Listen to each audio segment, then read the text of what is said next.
I'm gonna do a little bit of oven wizardry. I've turned these off. This is residual heat. This is the warming. Okay, the warming tray, the warming area. So we see that it's hot. We back it away. In contrast, it doesn't appear hot, but we do know it's warm. Like I said, comparatively speaking, it is working.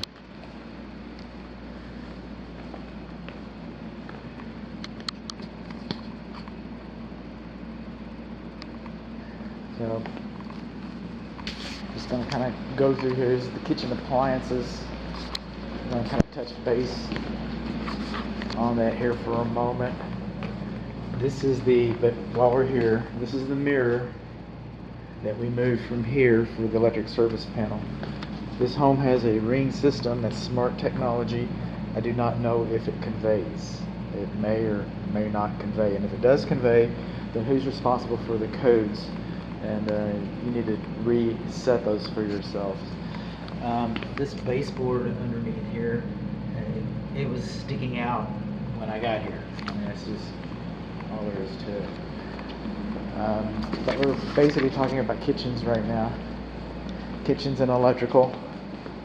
Go into my little box of tricks here. And so it's really not always kitchen.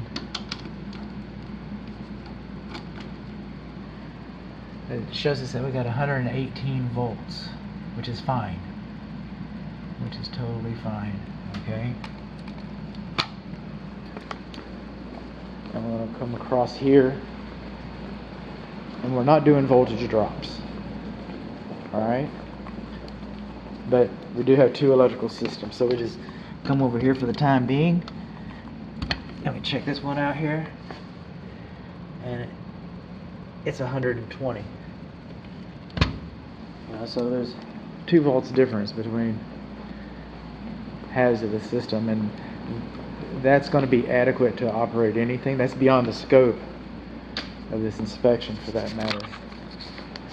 So moving on along, and speaking beyond the scope, laundry equipment is beyond the scope. But since you're moving in so that you have a baseline, you should either get with the building and find out how they handle cleaning the exhaust vents for your clothes dryer, how the building handles that, where it is on the schedule. If it's not on a schedule, then you should make some arrangements to have your laundry vent cleaned, and you got a baseline. You don't have to guess it was cleaned last month. Alright, so that's just something to take in consideration. Sub-zero freezers, refrigerators, and freezers, okay? Again, beyond the scope of this inspection. You do know that it's making ice, okay? And this is like an air conditioning equipment. Sub-zeros are kind of interesting because they have filters for their coils that need to be cleaned. They have filters for the water that need to be replaced. And they also have air purifiers installed inside of them. And so, I mean, this is a piece of equipment, like as if you were buying an automobile, or as if you were buying an air conditioning system. These systems require service. They'll give you many, many years of good service if they're maintained properly. Coming along here, this is our kitchen right here, and see the way this cascades down? That's the way it's supposed to work. Just like that. That's the way it's supposed to work. Right here, this is a foul line, F-O-U-L. That's how we pronounce it down here at Hillbilly Home Inspections. It's a foul line. That's where all the cooties hide, and the germs, and the bacterium, and the viruses. I mean, that's where those things hide. Now, even the explanation that I have baked into the inspection report is somewhat apologetic for this. I would never dissuade my client from seeking perfection. Again, hating to discount my work, but you know, I've yet to have a client call me back, and you're welcome to call me back and say, "Hey, bud, thanks for that foul line. Thanks for catching that. Good call, man." All right.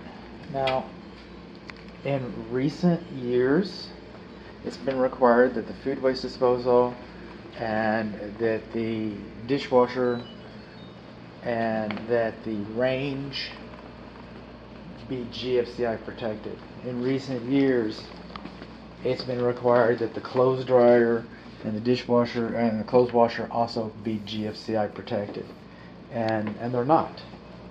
And they're not. Even though this home was recently remodeled, the codes have changed since then. And so, no, they're not. And the refrigerator is within 6 feet of the sink. It should be GFCI protected. But, it's a safety device. I'm going to call that to your attention. Okay, as we come on down here, we got a 1/3 horsepower food waste disposal.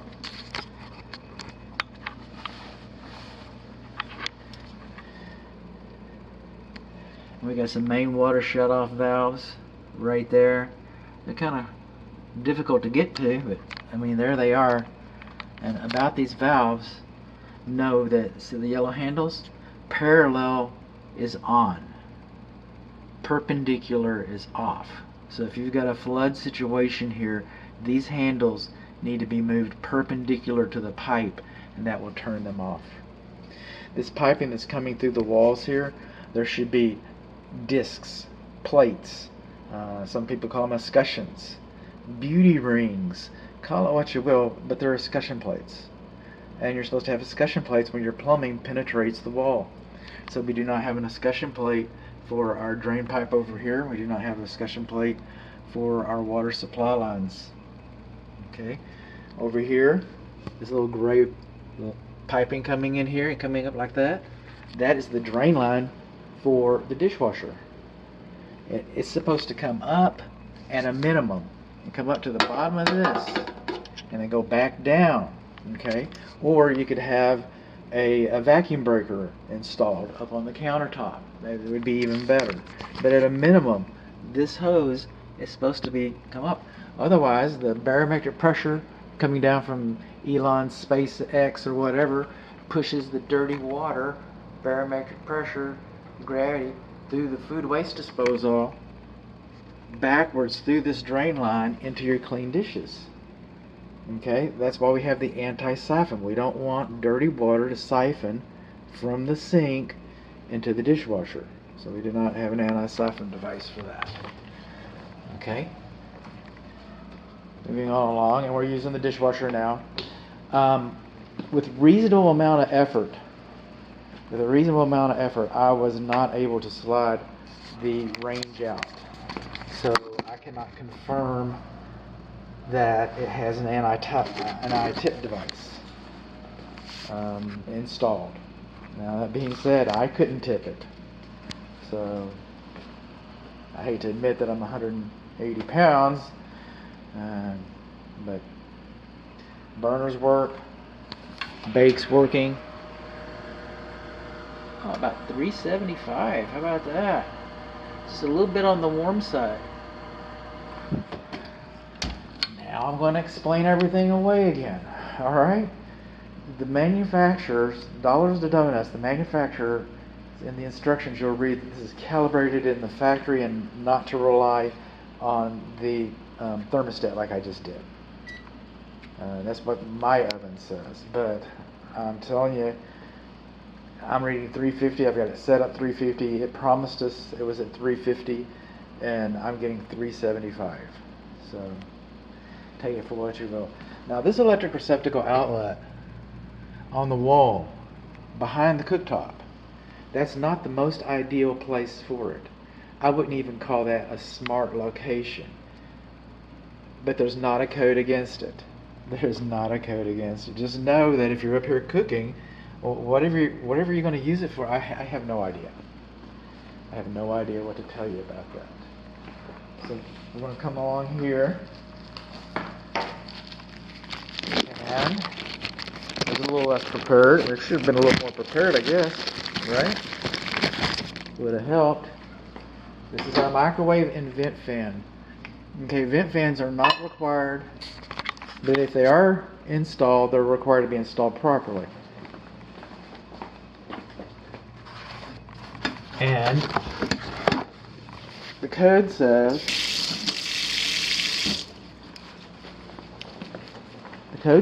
that this corner should not be any closer to this cooktop than 24 inches. It even comes down here a little bit.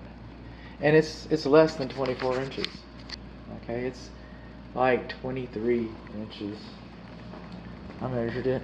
It's my bag of tricks. So I'm coming along in here. See that? Okay, 22 inches. My memory's not so good. But code says it should be 24 inches. Now the manufacturer, if it's UL listed, the manufacturer's installation instructions supersedes code. So if the manufacturer says that this should be 35 inches from here, and that supersedes code, it's installed properly, regardless of what the code says. I don't have the installation instructions, so I just have to call it like I see it. We're going to come over here, we're going to go into cook. Let's do the vent fan. There we go, 4 speeds, how about that? Light.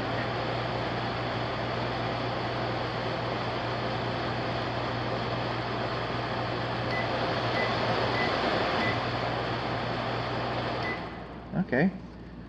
Light. Econo, light, I don't... High, low. There we go. Let there be. Okay, so we got lights going on here.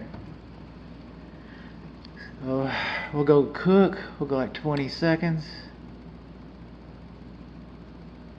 Clear off. 20 seconds. Start here. Now I've got this thing in here called magic lights, and they're supposed to blink. See that? Isn't that cool? Talk about a dog and pony show. I won that because I was the smartest kid in the room in an association meeting. Okay, the Texas Real Estate Commission says that we're just supposed to warm a container. Use that. That's how I know it's working. That's hot. That's fun. Okay. Now we're moving on along here. Chillers are beyond the scope of this inspection. Alright? Just like the smart technology, which it was around here somewhere. Chillers are beyond the scope of this inspection. That being said,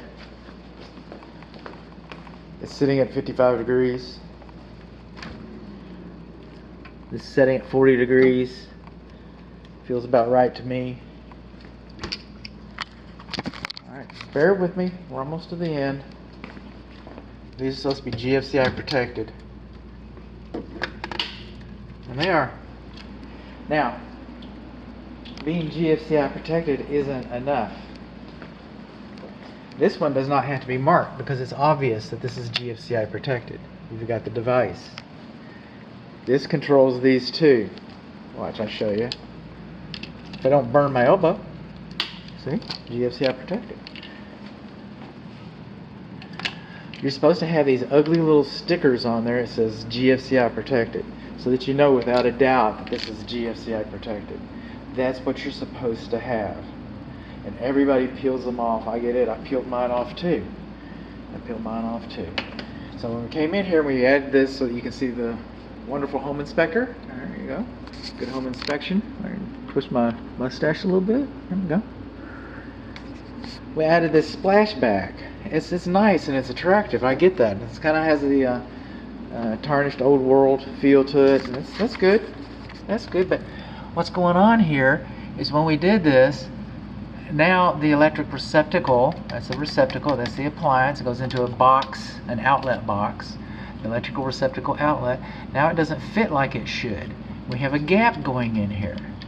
Alright, and that compromises the fire blocking. If this box melts down back there, then it can come out. They sell these things, they sell these contraptions called suppression rings, spark suppression rings. Code inspector called it that one day, and he sounded pretty smart. They're also called extenders.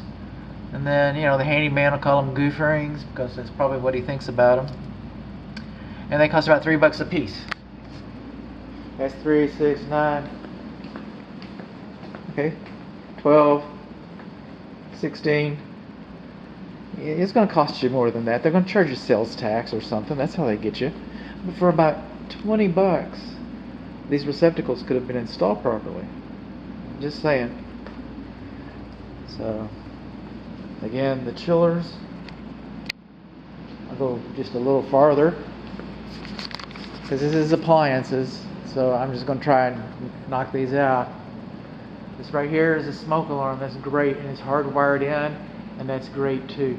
We're not going to test the smoke alarms. We're just going to inspect for their locations because I don't know how far these are wired in. I'd hate to alert the entire building. Smoke alarm locations, okay, that sometimes they're dependent or they're not required for that matter in the home systems that have fire suppression systems. This is a sprinkler system. Again, that's beyond the scope of this inspection. When you do have a sprinkler system, the building, you want to check the building with that and make sure that's monitored like it's supposed to be. And so all we need is one smoke alarm in the main living area. We've got another one over here closer to the kitchen. How about that? And I'm saying you don't need as many because you have the sprinkler suppression system. We got one over here by the front door. All right. Now this one by the front door is necessary because it's in front of the bedroom door. We should have one in the bedroom as well. Huh. Okay. Looking. There it is. Yay. Okay. We're batting 1,000. Smoke alarms everywhere they're supposed to be. This is also in front of this bedroom door, which I'm not even sure this is considered technically a bedroom because it does not have a privacy door. And since it's not technically a bedroom, it doesn't have a smoke alarm, but it does have the spark suppression. But this is an office of sorts. I will mention in the report that we do not have a smoke alarm in here. But I think it's also worth mentioning that my interpretation of architecture, this would not be considered a bedroom and it would not be required. But if you're going to use it, obviously somebody's using it as a bedroom. My interpretation is, and it might be different in high-rises with sprinkler systems, but there is no emergency egress in this room. There's no way directly to the exterior for either one of them for that matter. But again, we're in a high-rise. I'm using the TREC standards. It's 1 to 4 living, a structure for 1 to 4 families, and there's a lot more than 4 families in this building. So, we're going to have some different requirements. All right. So, where do we go from here? We get smoke alarms except in the impromptu bedroom. We do not have our spark suppression rings. Our appliances are not GFCI protected. Microwave's too close. It's circulating. Oven's too warm. We've got a foul line. The drain line does not have an anti-siphon device.